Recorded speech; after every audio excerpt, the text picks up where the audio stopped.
আসসালামু আলাইকুম, সবাইকে ওয়েলকাম করছি নতুন আরেকটি ভিডিও দেখার জন্য। তো আজকের ভিডিওতে থাকছে অনেকগুলো ভর্তার আয়োজন। মোটামুটি আমি আজকে 4 প্রকারের ভর্তা বানিয়েছি: আলু ভর্তা, বেগুন ভর্তা, টমেটো ভর্তা আর ফুলকপি ভর্তা।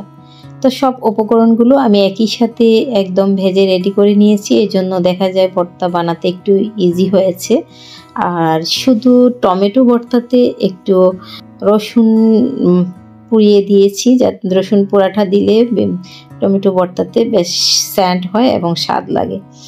তো আমি কিন্তু আসলে মেনলি বিয়ের আগে এতটা ভর্তা প্রেমিক ছিলাম না, কারণ আমার বাবা মা খুব একটা পছন্দ করতো না, শুধু আলু ভর্তাটাই ওরা মানে পছন্দ করতো। তো অন্যান্য ভর্তা খুব একটা খাওয়াই হয় নাই, সবই শিখছি আমার বিয়ের পরে আমার শ্বশুরবাড়ি থেকে।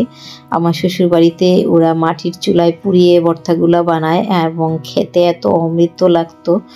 যাই হোক, এইবার শ্বশুরবাড়ি থেকে আসার পর আমি শুধু ভর্তাই বানাচ্ছি আর খাচ্ছি। আমি যদিও মাটির চুলায় পাচ্ছি না, আমি গ্যাসের চুলায় পুড়িয়ে বানিয়ে খাচ্ছি।